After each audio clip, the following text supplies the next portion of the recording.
हो सकता है बेताल को इंसान बनाने का? अंडे तुम्हारा थामा। हमारी दुनिया बहुत अलग है। फटी पड़ी है, आप शायरी पेल रहे हो। तेरी 1 मिनट। आलोक, तेरे दांत दिखा। नमस्कार दोस्तों, आज हम बात करने वाले हैं साल 2025 की सबसे अलग और हटकर फिल्म थामा के बारे में। यह फिल्म सिर्फ एक मनोरंजन वाली मूवी नहीं है, बल्कि इसमें डर, हंसी, इमोशन और समाज से जुड़ा गहरा संदेश भी देखने को मिलता है। थामा एक ऐसी कहानी है जो हमें बताती है कि डर सिर्फ भूतों से नहीं होता, असली डर इंसानों की सोच और लालच पैदा होती है। तो चलिए बिना देर किए शुरू करते हैं थामा फिल्म की पूरी कहानी और रिव्यू। फिल्म का नाम है थामा। रिलीज होने वाली है 2025 में। Genre horror comedy space. निर्माता दिनेश विजन और अमर कौशिक। लेखक है इसके नीरेन भट्ट, सुरेश मैथ्यू, अरुण फुलोरा। संगीत वाले हैं सचिन जिगर और सिनेमेटोग्राफिक सौरभ गोस्वामी। प्रोडक्शन की बात करें तो मैडॉक फिल्म्स है। मुख्य कलाकार है आयुष्मान खुराना, रश्मिका मंदाना, नवाजुद्दीन सिद्दीक एंड परेश रावल। कहानी की बात करें तो कहानी शुरू होती है मध्य भारत के एक छोटे से गांव थमा से। यह गांव बाहर से देखने के बिल्कुल सामान्य लगता है, लेकिन रात होते ही यहाँ अजीब अजीब घटनाएं शुरू हो जाती है। गांव के लोग मानते हैं कि यहाँ एक पुरानी आत्मा रहती है जो गलत काम करने वालों को सजा देती है। इस गांव में आता है आर्यन, आयुष्मान खुराना, जो एक पढ़ा लिखा और लॉजिकल और डर को न मानने वाला इंसान। आर्यन को गांव में एक सरकारी प्रोजेक्ट की जिम्मेदारी मिलती है। वह भूत प्रेत में बिल्कुल विश्वास नहीं करता, लेकिन धीरे धीरे वह देखता है कि लोग रात में घर से बाहर निकलते हैं और मंदिर के पीछे जाना मना क्यों है, और कुछ लोगों अचानक गायब क्यों हो जाते हैं। यही उसकी मुलाकात होती है माया, रश्मिका मंदाना से, जो गांव की ही लड़की है और हर रहस्य जानती है। माया उसे बताती है कि थामा सिर्फ काम नाम नहीं है, यह एक सजा है। नवाजुद्दीन सिद्दीकी की किरदार की बात करें तो यह कहानी में एंट्री होती है नवाजुद्दीन सिद्दीकी की। वह एक रहस्यमय इंसान है जो कभी हंसाता है, कभी डराता भी है। उसका किरदार बताता है कि यह आत्मा की किसी जमाने में है, गांव की रक्षा करती थी, लेकिन इंसानों की लालच से उसे राक्षस बना दिया था। फिल्म की खास बात यह है कि डर के साथ साथ जबरदस्त कॉमेडी भी होती है। परेश रावल के किरदार, गांव के अजीब नियम, भूत से बातचीत वाले सीन, ये सब फिल्म को हल्का और मज़ेदार बनाता है। क्लाइमैक्स की बात करें तो क्लाइमैक्स में खुलासा होता है कि असल भूत से ज़्यादा खतरनाक गांव के कुछ लालची लोग होते हैं। वे गांव की ज़मीन और मंदिर को बचने के लिए झूठी कहानियां फैलाते हैं और आर्यन और माया मिलकर पूरे सच को सामने लाते हैं। आखिर में आत्मा को शांति मिलती है और गांव को उसका असली सच मिल जाता है और थामा जीत जाते हैं। थामा हमें सिखाती है कि डर अज्ञान से पैदा होता है, लालच और इंसान को राक्षस बना देता है, और सच चाहे जितना डरावना हो, जीत उसी की होती है। आयुष्मान खुराना की बात करें तो इस फिल्म में आयुष्मान एक किरदार में जो डर और अंधविश्वास को नहीं मानता। उनकी बॉडी लैंग्वेज, डायलॉग डिलीवरी और इमोशनल सीन बहुत नेचुरल लगते हैं। खासकर लगता है कि वह उनकी एक्टिंग दिल को छू जाती है। रश्मिका की बात करें तो रश्मिका का रोल सिर्फ हीरोइन तक सीमित नहीं है, वह कहानी को आगे बढ़ाने वाली एक मजबूत कड़ी है। उनकी आंखों के एक्सप्रेशन और इमोशनल सील फिल्म में गहराई ज़्यादा लाती है। नवाजुद्दीन सिद्दीकी की बात करें तो नवाजुद्दीन सिद्दीकी इस फिल्म की जान है। उनका किरदार रहस्यमयी है, कभी हंसाता है, कभी डराता भी है। उनकी आवाज़ और डायलॉग अंदाज़गी हर सीन को असरदार बना देती है। परेश रावल की बात करें तो परेश रावल फिल्म में कॉमिक कॉमिक रिलीफ होने के बावजूद कहानी की अहम हिस्सा है। उनकी कॉमेडी ज़बरदस्त नहीं लगती, बल्कि डर के माहौल को हल्का कर देती है। लेखक ने बात किया है कि निर्देश को हॉरर और कॉमेडी को बैलेंस में रखा है। कहीं भी ऐसा नहीं लगता कि डर से ज़्यादा हो गया है, कॉमेडी बेवजह गुस्सा दी गई हो।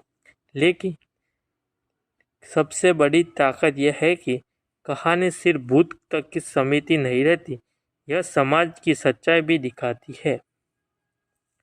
गांव के सीन, रात को शॉट और मंदिर वाला हरिया बहुत ही डार्क और रहस्यमय दिखाया गया है। और बैकग्राउंड म्यूजिक की बात करें तो डर पैदा करने के लिए शोर नहीं करता, बल्कि साइलेंस का सही इस्तेमाल करता है, जो हॉरर को और गहरा बना देता है। कॉमेडी एलिमेंट का रिव्यू मैं देना चाहता हूँ कि फिल्म की कॉमेडी कहानी को तोड़ती नहीं है और डर को हल्का करती है और दर्शक को जोड़ रखती है। परेश रावल और नवाजुद्दीन सिद्दीकी कुछ सीन हॉल में हंसी के हटका के लगवाने वाले हैं। थामा सिर्फ डरावने वाली फिल्म नहीं है, यह बताती है कि अंधविश्वास कैसे फैलता है और डर का इस्तेमाल कैसे किया जाता है और सच को छुपाकर कैसे फ़ायदा उठाया जाता है। यह फिल्म समाज का आईना है। इस फिल्म में कमजोरियां है, जैसे कि संकेत हाफ में कहानी थोड़ी धीमी हो जाती है, कुछ ट्विस्ट पहले से अंदाज़ा लगाया जा सकते हैं। हॉरर एक्सपर्ट दर्शक को डर थोड़ा कम लग सकता है। फिल्म में आखिरी सीन की बात करें तो फिल्म के आखिरी में जब गांव पूरा सच सामने आ जाता है, तो यह साफ हो जाता है कि असल में भूत नहीं है, बल्कि इंसानों की लालच और डर ही सबसे बड़ा दुश्मन था। और आर्यन आयुष्मान खुराना गांव वालों के सामने यह साबित कर देता है कि पुरानी आत्मा को बदनाम करके कुछ लोग मंदिर की जमीन पर हड़पना चाहते थे। जब सच्चाई उजागर होती है तो दोषी लोगों को पुलिस ले जाती है और गांव में फैला डर खत्म होने लगता है। आत्मा का आखिरी पल की बात करें तो रात के समय मंदिर के पास वही रहस्यमयी आत्मा आखिरी बार दिखाई देती है, लेकिन इस बार उसका चेहरा डरावना नहीं होता, शांत और सुकून से भरा हुआ होता है। वह आत्मा बिना कुछ कहे तो आर्यन की तरफ देखती है, हल्की सी मुस्कान देती है और धीरे धीरे रोशनी में बदलकर गायब हो जाती है। यही इशारा होता है कि अब उसके मुक्ति मिल चुकी है। अंतिम फ्रेम की बात करें तो गांव में लोग बिना डर के बाहर निकलने लगते हैं, बच्चे मंदिर के पास खेलने लगते हैं और आर्यन गांव छोड़ने की तैयारी करता है। जाते जाते वह पीछे मुड़कर गांव की ओर देखता है। सबसे बात करें तो बैकग्राउंड में आवाज़ आती है कि डर खत्म नहीं हुआ, बस अब उसे पहचान लिया गया है। कैमरा धीरे धीरे मंदिर की घंटी पर जूम करता है। घंटी अपने आप हल्की सी हिलती है और यही फिल्म ख़त्म हो जाती है।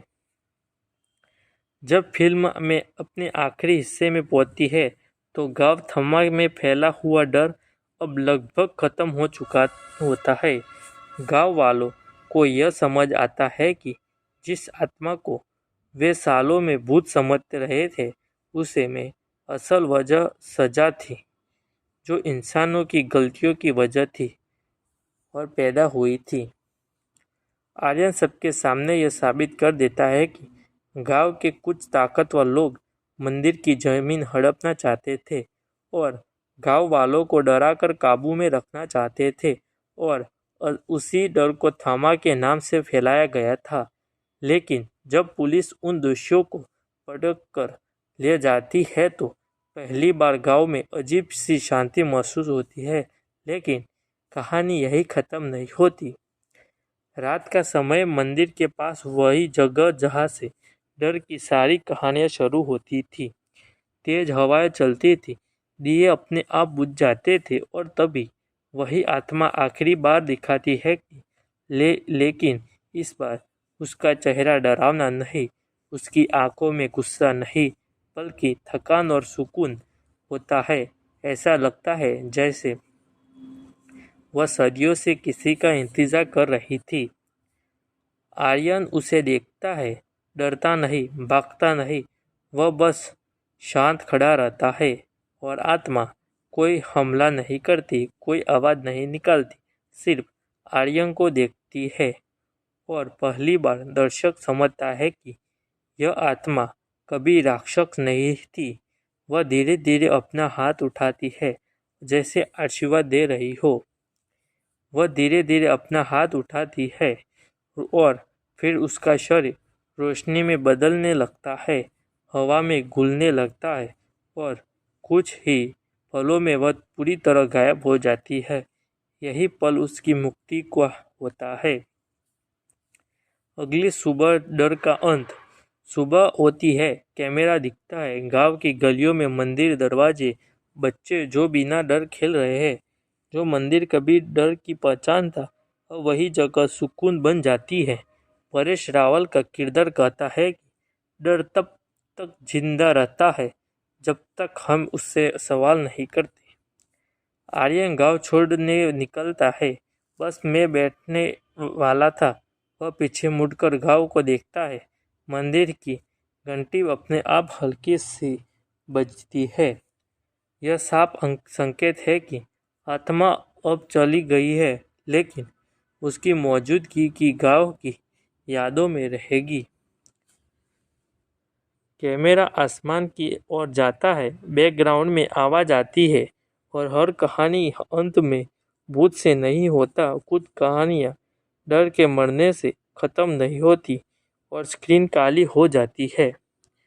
असली भूत इंसानों का डर होता है। जब सच सामने आता है तो डर अपने आप मर जाता है। हर आत्मा को शांति नहीं चाहिए, उसे न्याय भी चाहिए होता है।